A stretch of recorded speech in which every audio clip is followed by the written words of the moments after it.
So this got us kind of thinking. The Dodgers are a force. They are, right now, I think they have the best record, their sole sort of lead of best record in baseball. But luck is part of the deal. So we came up with a list of the 5 injuries, and we've seen some injuries this year, that we think could fell potentially the Dodgers' hopes and dreams, and maybe how you would address it or not. So we're going to count down 5, 4, 3, 2, 1.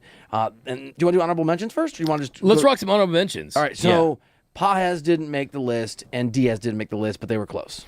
So, yeah, Diaz for most teams, Bill, he's going to make that list because that's your $69 million big offseason free agent pickup closer. But we saw last year with the Dodgers. They didn't have Tanner Scott all throughout the postseason and found a way to make it work with the combination of starting pitchers. You got some run from guys like Emmett Sheehan and Roki Sasaki stepped up. It was Yoshinobu Yamamoto who got the final outs of the World Series. And interestingly enough, the last 4 World Series, right? All these World Series, the Dodgers, they never have a closer, right? Whether it be Sandy Koufax ending the World Series, whether it be in 1988, Oral Hershiser getting the final outs, whether it be Julio Urias, a starting pitcher, getting the final outs in 2020, whether it be Walker Buehler getting the final outs in 2024, and Yamamoto getting the final outs last year, they find a way to get those big crunch time, high leverage outs in the postseason without a designated closer. But Edwin Diaz could be a big miss if he doesn't come back. But Andy Pages, I think, would be even a bigger miss. Not to say that he's injured at all,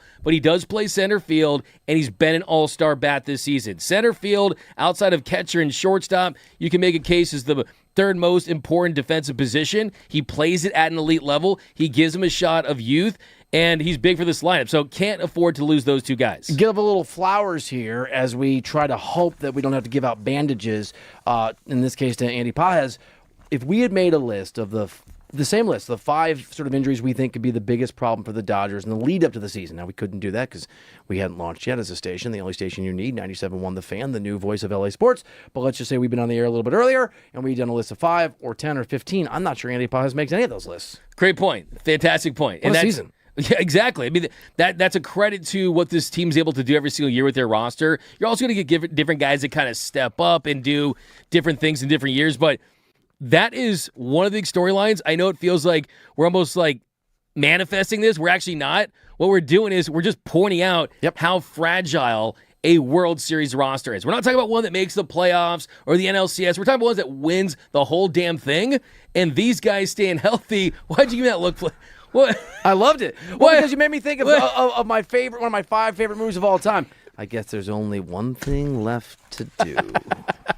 We win the whole bleeping thing. There we go. You know what I'm saying? Of course. Major League, baby. Major League, baby. You know what else, Major League? Your love for your wife. You talk about it every day off the air. Oh, come on. Every day come on, off Dad. the air. Yeah, I know. I see you. I know who you are. Number 5. All right.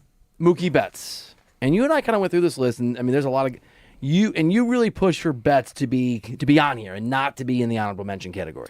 I did, because Mookie Betts, even though the offense has been down this entire season, for most of last season, he does play shortstop, and they don't have any answers at that position. You go to Miguel Rojas? No, Miguel Rojas has told me at this stage of his career, you can't play that position every day because it's a very physical position. It's very demanding. Also, at some point, it has an impact on your bat. That's not an option.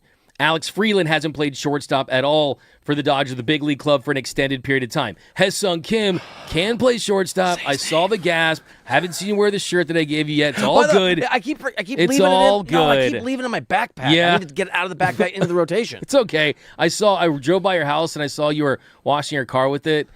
That was not cool, man. You drove by my house? I did. Sorry. That was not cool, man. Okay, so Hye-Sung Kim, though, he's not a big league bat at this stage, and there's no shortstop trade options they're going to go get. You're not going to go sell the farm for an Ellie De La Cruz out of Cincinnati or a C.J. Abrams out of Washington. Bobby Wood Jr., my dream Dodgers trade, is not going to be available this time around. So Mookie Betts, not yet. Okay. I like that. Right? Okay, there you go. You You're got right. me dreaming. You're right, not yet. California dreaming. California dream, baby. Mamas and papas.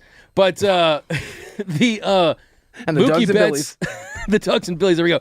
The Mookie Betts piece of this is interesting, too, because let's not forget, yes, he did make the big blunder, and I know that you have something in store for Mookie Betts. We're not going there. Are we going there again? I'm just prepping everyone because Bill's going to be mean to Mookie later, so stay tuned for that. Okay. But Mookie made the final play of the World Series last year I'm gonna have to quote as you his again. shortstop. Okay, I'm fine with it. Hey, I'm not afraid. So Do I? very important that Mookie stays healthy because last year it was the weight loss because he got sick. He hurt his toe. He's had a lot of injuries, broken hands. If he gets injured, it takes him longer to get the rhythm at the plate. So he's got to stay healthy for the rest of the year to start to find it in the box. Very quickly on DMAC and Ryder, before we get to the other four, I don't want it to happen. I'm knocking on all the wood. I don't dislike Mookie. You have misrepresented my view. I understand what you're doing. You're smearing my reputation. Stop driving by my house. It's weird. You can just come in and have a beer. I'm knocking on the wood. But let's say that Betts got injured for a considerable stretch in meaningful baseball time or the playoffs. There are no good options. What is the option nonetheless? Who is playing Miguel shortstop? Rojas or Tommy Edman. So Tommy Edman a couple years ago when Miguel Rojas went down, he had the groin injury, the adductor. It was Edman that stepped up, so he can play that position. But Mookie is no Mookie. Good options. Yeah, they do have options, but none better than Mookie being the shortstop right now and looking more like Mookie Betts like he's looked at his whole career. Number 4. Glasnow or Snell, we have either, just one of the two, let alone both, not returning or returning in the way that is necessary and expected from injury. This is huge. I mean, the Dodgers were 4-0 in games where Tyler Glasnow started last year in the postseason. He had his best start as a Dodger in that pivotal Game 4 against the Phillies. I still go back and say whoever won that game was going on to win the World Series. Had Philly beat the Dodgers there and you went to Game 5 back in Philly, I think Philly could have won that game and went on to win the World Series. Instead, the Dodgers won and went on to win the World Series. So Glasnow has proven to be a big postseason pitcher for this team. Blake Snell was as good as Yamamoto up until the World Series and was still humongous, and he still was terrific at times. And in that pivotal Game 7, the winner-take-all 4 starting pitchers pitched. So those guys are aces. The Dodgers have told us now, I always say, don't listen to what they say, watch what they do. And what they've done is they've told us that they only trust high-level, ace-level, elite starting pitching in the postseason. So Blake Snell or Tyler Glasnow, those guys have to be available. And if not, then you start maybe considering the Tarek Skubal route. Quick question with no, just like the answer. You can pick one guy, Glasnow or Snell. One guy for the playoffs. Who is it? Got to go with Snell. Okay. Number 3. Can't believe you did that to Glasnow. Snell's just because you saw him at a bar. No, I your know. Bar buddies. That was my guy. Your bar buddies. All right, this next one I really wanted to be higher, but you talked me into it, and you were right. You're the Dodgers dude. I thought maybe he'd be 2, but Freddie Freeman we have at number 3. So Freddie Freeman, you don't need to really elaborate on, right? I mean, Freddie Freeman's a World Series MVP. He's the only guy in the history of this game to have a walk-off home run in multiple World Series. He really is the glue, the straw that stirs the drink of this Dodgers offense in the postseason. So a couple years ago, dealt the ankle injury. That walk-off grand slam in 2024 is actually his first postseason extra base hit. Up until that point, you need Freddie if you're going to go three-peat. We haven't had this conversation because you won't come in the house. You just keep circling and you can come and have a beer. But beep, beep. You believe in clutch in the playoffs, right? 100%. Clutch is real. And he's built for that. He's got that in his DNA. That's his thing. Number 2. Mr. Yamamoto. Yoshinobu Yamamoto amazing. pitched over 200 innings last year, regular season and postseason combined. Went on no days rest in Game 6 and Game 7. I still think he is the ace of this Dodgers team. I love that take. I feel like he's someone, if you're going to select who will go and get the ball in a big game, he's that guy. But these innings, these years roll together. Like Oral Hershiser told us here on DMAC and Ryder, Call back. You can't think of these seasons as individual seasons at this point. You have to think of them as one long season, right? So this is basically a big, long one season. It's not 1, 2, 3, and these are all connecting. So Yamamoto's got to stay healthy. The good thing is my man's out there throwing javelins, and he's staying ready, and he's got Yada Sensei to keep him ready. So he's big time. They cannot lose Yamamoto. It is DMAC and Ryder on the new 97.1, The Fan, the voice of LA sports, and we are giving voice to the 5 biggest worries that we have about potential injuries that could derail the Dodgers machine, and we're at the, Number 1. Kyle Tucker. No, just kidding, man. You're not very good this year. Shohei Ohtani. Yeah, I was going to say Dalton Rushing, but we'll go Ohtani. But of course, look, it is Shohei Ohtani. This is a concern because I think it's relevant because of the current injury that he's dealing with. And it's not just the blister, it is also the knee. I did text with someone with the Dodgers today. I asked him, I said, are you concerned at all about Shohei's knee? And he told me, I am. And he said he thinks the body needs a blow and that the bleeding is an issue too. So I'm not saying this is Shohei forcing his way through this to try to win a Cy Young. You're not? I'm not saying this is Shohei, it's about me. Do you want to say that? No, I don't want to say that because I don't think that it is, but I will say that if he is playing at all compromised, a win in June is not worth baseball immortality in October. Can you give me the play on words again that you thought up without even thinking it's true? But I'd love to hear it again. It was really good. Wait, no. I want to hear it again. Are you?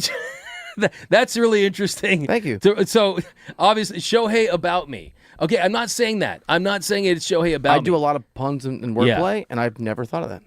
It popped in my head. It's never occurred to my me. point is, I don't want to hear people saying that, but I will say Neither do I. that on an extreme level, if there is anything there, look, if the Ferrari's check engine light comes on, you don't floor it down the freeway, man, like we've talked about. You got to get that thing checked out. You need to make sure he's at 100% because what concerns me is its lower body.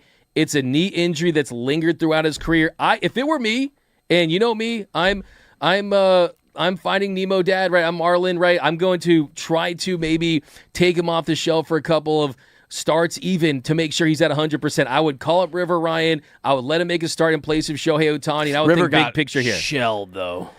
He did. got shelled. And and I think it was Bursch, the producer who accused me. Yeah, we blame you. But don't you think I think it went back to what you asked him when he told you something along the lines of it's different to pitch at the minor league level now? I think that his head's in the show and he's still pitching the minor league level. It felt a little bit like that to me. I thought so too, but then I asked him and he said, no, I blame Doug. Okay, that's not real. I don't understand him. Excited when players take the time out of their schedule, especially on a rare off day to join us. Ryan Ward, rookie slugger of your Los Angeles Dodgers, is joining us now. Ryan, thanks so much, man. We appreciate this very much. 15 games into the show so far. This is all you've done, man. 11 hits, 7 for extra bases, 11 RBI in that time. Talk about making the most of your opportunities. What has worked for you so early on? Yeah. First of all, thank you for having me. Excited to be on here. But with the opportunity stuff, I mean, it's more just trying not to put the pressure on myself of needing to produce. Putting that pressure on myself it can build up pretty quick and spiral. So just having fun and preparing myself for each at bat and talking to hitting coaches and talking to the other guys about what their plan is and what they saw and just using that information to try and put together a good at bat and have fun while I'm out there and just keep enjoying every second of it. Ryan, we'll get to all of the MLB first. You've had quite a few since your call up. But before you get to the big leagues, you got to dominate AAA, and you know all about that. I always ask guys this. What do you think is the biggest difference, now that you've been up in the bigs for a bit, between AAA and the majors that fans don't really know? I would say, honestly, the pitching, like the ability to execute over and over. I mean, you can. I said this the other day to someone else, but in AAA, like you can kind of tell what they're trying to do to you, but they're going to make some mistakes throughout the game. And what I've quickly realized here is if you get a mistake in the big leagues and you miss it, like that was your shot. Like you're probably not going to get another one, and they can execute over and over in the same spots. So trying to take advantage of those mistakes and not miss those has been one of the bigger things. One pitch he took advantage of, it went into the visitors' bullpen at Dodger Stadium, your first career homer. We know you got that baseball back because we saw the photo of you with the lineup card and all that. Did you have to give up anything for that? And where is that baseball now? No, I didn't have to give up anything for it because it went into their bullpen. So it was easy to get that ball back. Actually, I didn't even know they got the ball. I literally showed up back in the locker room after the game, and the lineup card and ball were already in my locker. So I didn't know they got it until the game was over. But that ball is actually still sitting in my locker. I kind of have it tucked away in the corner. It'll make its way home eventually. It's funny that you say that the ball was already there. There is nobody finer of an organization than the Los Angeles Dodgers, and that clubhouse staff is just on point. You will never have to do anything other than play the game the right way and go about your business. All the extra stuff is taken care of for you. When you were drafted by this organization, Ryan, what was the first thing that you thought of? Because, sometimes guys get drafted by certain organizations, and it's like, okay, I'm excited to be a big leaguer. I'm excited to be sought after. But the Dodgers are a little bit different. What went through your head? The Dodgers it's an incredible brand. It's a worldwide brand. And, getting drafted by them was like, wow, like I just got drafted by one of the best teams in baseball, and they've been to the World Series over and over, and then they continue to go to the World Series as I was a part of the organization. So it was just a really special, cool moment, you know. And being from the East Coast and getting drafted by LA was like, wow, I'm going across the country. Like there was so many mixed feelings, but you know, I mean, it's the Dodgers. How can you not be excited? As you know, Ryan, it's all about taking advantage of opportunities when you get called up. You, Alex Freeland, Dalton Rushing, certainly taking advantage of opportunities right now. But you spent most of AAA at first base. And when the Dodgers called you back up, they said, you know, we're going to platoon left field with you and Alex Call. Didn't have a lot of experience there, but we trust him.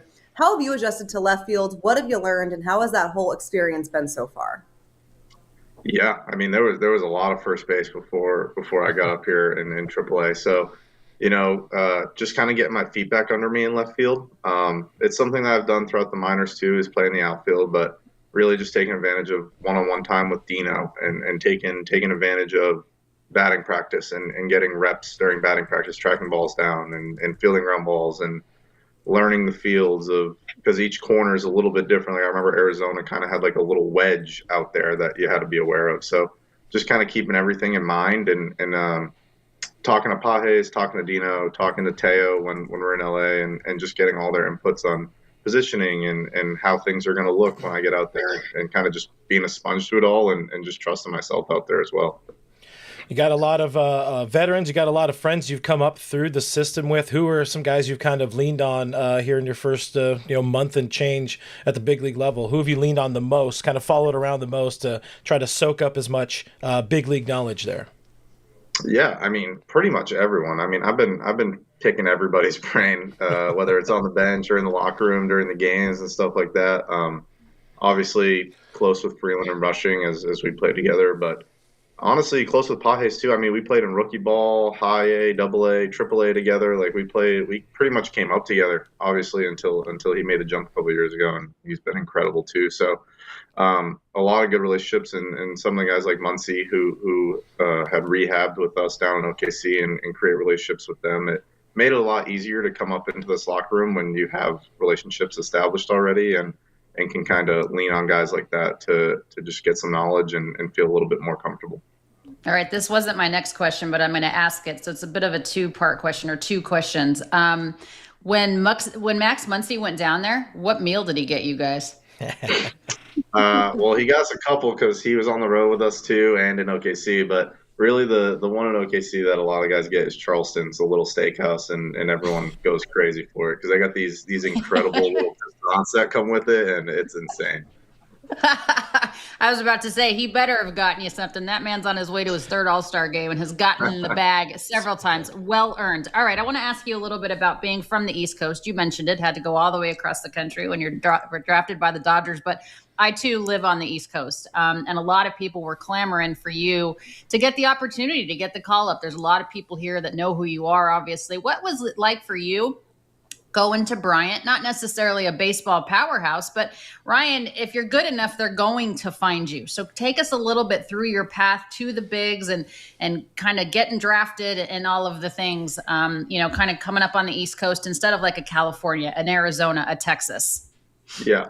I never played in like AAU stuff growing up. I played for my high school team in Millbury. I played Legion ball for Grafton Hill in the summers in high school. And then coming out of high school, I only had one offer, and it was to Bryant. And I remember going to tour the school, and as soon as we left, it was like, this is where I'm coming. Like, I don't even need to wait anymore. Like, this is a good fit for me. A smaller school. I love the coaching staff. Ended up having great guys that came with me and great guys on the team. But broke my wrist that freshman year, like 8 games into the season, and had a red shirt because I missed the whole year. But I think that was a huge year for me because I got to take everything in. I got to watch Division I baseball and just kind of learn everything and learn what my coach expected of guys and see how the older guys worked and put in the work and trained and all that stuff. So taking advantage of that. And then came back my sophomore year. I remember, I had a good year my sophomore year, but I remember coming out of that and talking to my coaches, and they're like, we need like a little more power out of you. Like if you want to be a draft pick, like if you want to get drafted, you have to you have to hit for a little bit more power. So taking that whole off season to really hit the weight room and make some swing changes here and there and get a little bit more power. And then going into my junior year, I didn't really know what to expect. Like there was rumors of like, yeah, like there's scouts here watching you and stuff. And again, like there was days where like you kind of like are scanning the crowd to see who's there watching and stuff. And it was a lot of fun. And then ultimately ended up getting drafted by the Dodgers, and here we are. Brian, I wanted to go back to what you said, something about Dino, because it's true. You're not only adjusting to playing left field every day. Every left field at every park is different. And Dodger Stadium seems, from my vantage point, very tricky, specifically because of the little wall in left, the safety hazard, as we've seen. For fans that aren't quite familiar with how the practice, if you will, or the pregame routine goes, how early are you there meeting with Dino? And what does the pregame before batting practice routine look like? Yeah, I'm out there early with Dino. Usually like 1:15, 1:30, I'm out on the field one-on-one with Dino going through our little routine that we have to get that out of the way and let everyone else get their work in too. So I'm out there early and then I'll go right to Woody and kind of do some hand drills out on the field, which I like because it's one-on-one. There's no one in the stadium. Like I can go all out. I can make myself uncomfortable in certain situations and not feel the pressure of cameras or people watching me and mess up here and there, and then honestly, before BP, I flip it. I go back into the infield. They want me still doing both. So before batting practice, I'll usually go take my ground balls and stuff at first base. And then once batting practice starts, I'll go back out into the outfield and do my left field work of just live reads off the bat while the guys are hitting. All right, I'm going to ask the most important question here and be as open and honest as you feel willing. But the first real big league check is either on its way or is here now. What are you spending money on? You buying something for the family? You buying yourself something pretty? What's kind of the expectation there for Ryan Wardo? Yeah, well, I gotta save up. I got engaged this offseason, so I gotta save up for That's that. right. Great answer. Yeah, because women cost a lot of money. No, all right, that was me. That was my opinion. Life costs a lot of money, but that's really cool. You could also get yourself something nice. We'll allow it. Hey, Riz, can we get Hershiser to hook him up with like a car from his Chevrolet dealer? From Hershiser Chevrolet? I think so. He needs to drive around. Yeah. We have some connections. I remember when you hit the Grand Slam the other day, I sent you a DM. I slid into his DMs. I could be his mother, people. Calm down. But I slid into the DMs and I said, LFG, I was so happy for you. Have you landed yet? What was that moment like? I mean, there's people that have played in this game, Ryan, for decades and have never hit a Grand Slam. So what was that moment like for you? Yeah, I mean, I remember going into that bat, and right before I went up on deck, I was told, like, be aggressive. Like, get your pitch and be aggressive. Like, don't wait around in this at bat. Like, be yourself, go up there and be aggressive. So, I was just on the hunt for something early, and he kind of threw that little slider curveball down and in, and I was able to put a good swing on it. And, when I hit it, it was like, okay, that's gone. And then it was like, I don't really know, like, if it ever hit me that it was a grand slam. It was kind of just like one of those moments where it's like, oh, that's gone. Like, okay, yeah, like go. And no, it was really cool. And everyone was super happy for me. And then, yeah, I mean, everyone after the game, my phone was blowing up with all my buddies from back home and everyone texted me and stuff. So it was really special. Now, maybe that was part of this, but some guys, when they debut, it's like hits them immediately. Like, this is my big league moment. Some guys, it's on the field. Some guys, it's just kind of, I don't know, you're on cruise control. You're just trying to survive. It's so much to handle at once. Have you settled in and had your first big leagues moment, like, I've made it yet? Yeah. I mean, honestly, I think going back to the original call-up when I got my first hit in Colorado was kind of like that, like, took a breath. And then again, when I came up this time and hit that first homer, there was just like that other breath that kind of relaxed. And those butterflies have definitely settled down. I mean, I still get them a little bit before games, but I mean, I get those even in AAA. It's not like those I'm nervous in the big league butterflies anymore. I'm kind of settled into my routine and what's expected and getting a lot more comfortable, whether it's in the box or in the outfield. And that's huge. And just trying to just keep that feeling going. Getting comfortable in a big league outfield, and apparently I'm taking all of the journalistic integrity in the show because I'm asking you the bangers here. in this day and age, you wear, I say you wear an unfortunate number with the 6'7" there, and we will do the hand gesture when we come back on camera. How is that working out for you so far? And have you heard any good heckles? Like, what's the best you've heard from some sort of bleacher creature out there, even though I think that's trademarked somewhere, but somebody out in the bleachers, on the road, even at Dodger Stadium, what have you heard? Yeah, I mean, I remember showing up to spring training and seeing that number in my locker and being like, "Oh boy, like this has potential to be a long year." And honestly, the heckles aren't really that bad because it's just like that 6'7". Like everyone's just yelling 6'7" at me and doing the little gesture and saying it in different voices and tones and stuff. But I mean, I guess it's kind of a cool number because everyone has something to say about it. So it's kind of just rocking it out there. As long as it's not 0.67 as your batting average, you, my dear, are going to be just fine. Who keeps you grounded? Who keeps your mind off of the game? Congratulations on the engagement. But I know, guys, that this is all that they do. They live, breathe, sleep, and they can't let it go. And you have to have some sort of balance in this game. Who does that for you? What do you do? Yeah, I mean, my dad texts me after every game and can pretty quickly change the topics off of baseball. So. And then my fiance too, and all my buddies. I mean, the support system I have is insane. Like after every game, whether it's an 0 for 4 or 4 for 4 or whatever happens, like my buddies, my fiance, my dad, everyone's texting me. So it's easy to quickly kind of just shift gears after the game when one of my buddies or someone makes a joke or my dad brings up someone else and kind of just be able to turn the brain off of the game and kind of just go back to the hotel, chill and talk to those guys and just have some fun. Riz, you said you had a follow? Oh no, I was going to do it after Katie, but that's fine. So Philip Fountain 8074 has a really good point. Hey, Vin was a Dodger for 67 years. Vin Scully was a Dodger for 67 years. So if anybody gives you any crap about wearing 6'7", you tell them the great Vin Scully was a Dodger for 67 years. How did you propose? I did it out on the beach up in Maine, actually. It was nice. Thank gosh, it was in November, so we got a nice little day. I mean, it was a little cloudy, but it wasn't freezing, which was nice. Okay. It's planned Perfect. out. Yeah. I love my favorite part of the off season is, right after each team is eliminated, you have about 2 or 3 weeks and then proposals everywhere, all over my Instagram. It's my favorite part. Shout out to the wives and girlfriends because they're operating on a very slim calendar. Whereas like proposals, engagements, marriages, and all of them are happening at the same time. Like I know November. Yes, where it's like, yeah, we're getting ready for our wedding, and then 4 other teammates, we have to go to those too. So the real MVP is slotting that in. Ryan, before we let you go, you're coming up in such an exciting time, obviously, in Dodgerland, and we talked about them a little bit, your buddies, Alex Freeland, Dalton Rushing. What has it been like to kind of advance through these early parts of your career with these guys, and now all 3 of you playing mostly regular right now for the Dodgers?